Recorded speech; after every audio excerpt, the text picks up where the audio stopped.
স্পেনের ক্যানারি দ্বীপপুঞ্জে আটকে পড়া ক্রুজ শিপ এমভি হন্ডিয়াসে এক ফরাসি নাগরিকের দেহে হান্টা ভাইরাস মেলায় সর্বোচ্চ সতর্কতা জারি করা হয়েছে ইউরোপ সহ বিভিন্ন দেশে। আক্রান্তদের কোয়ারেন্টাইন নিশ্চিত করতে শুরু হয়েছে বিশেষ বিমান অভিযান। যদিও বিশ্ব স্বাস্থ্য সংস্থা বলছে পরিস্থিতি এখনও কোভিড-19 মতো নয়।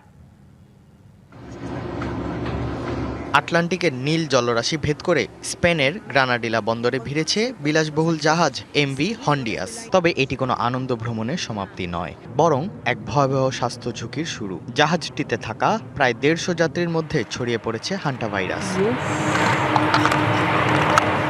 জাহাজের বিস্তার ঠেকানো ও আক্রান্তদের চিকিৎসায় শুরু হয়েছে উদ্ধার অভিযান। স্পেন, নেদারল্যান্ডস এবং যুক্তরাষ্ট্রের আক্রান্ত নাগরিকদের বিশেষ বিমানে পাঠানো হচ্ছে নিজ দেশে। ফরাসি কর্তৃপক্ষ নিশ্চিত করেছে তাদের এক নাগরিকের অবস্থা গুরুতর এবং তাকে নিবিড় পর্যবেক্ষণে রাখা হয়েছে। একজন ফরাসি নাগরিকের পরীক্ষায় ভাইরাসের উপস্থিতি মিলেছে। আমরা অন্তত 22 জনের সম্ভাব্য সংস্পর্শকারীকে চিহ্নিত করেছি। ঈদ আসবে, সাথে ক্যাশব্যাকও আসবে। নিজের বা প্রিয়জনের জন্য কেনাকাটায় এবারও নগদ পেমেন্টে পাচ্ছেন দারুণ ক্যাশব্যাক। তাই যাই কিনুন, পেমেন্ট করুন নগদে। সরকার পরিস্থিতি নিয়ন্ত্রণে সব ধরনের ব্যবস্থা নিয়েছে।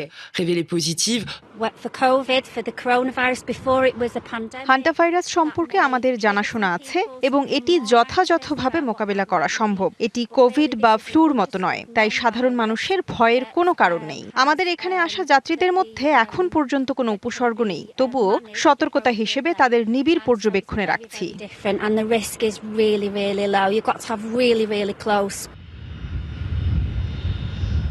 এদিকে যুক্তরাজ্য ও কানাডাতে ফেরা যাত্রীদের জন্য জারি হয়েছে 42 থেকে 45 দিনের কোয়ারেন্টাইন। যদিও বিশেষজ্ঞরা বলছেন ভাইরাসটি কোভিডের মতো দ্রুত বাতাসে ছড়ায় না।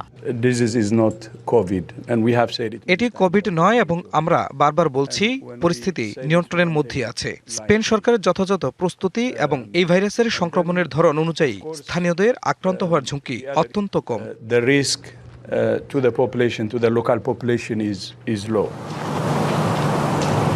পুরো বিশ্ব যখন কোভিড পরবর্তী সময়ে নতুন কোনো মহামারীর সংখ্যায় আশঙ্কিত, তখন প্রশ্ন একটাই, আবারও কি বিশ্ব স্বাস্থ্য ব্যবস্থাকে চ্যালেঞ্জের মুখে ফেলতে যাচ্ছে হান্টা?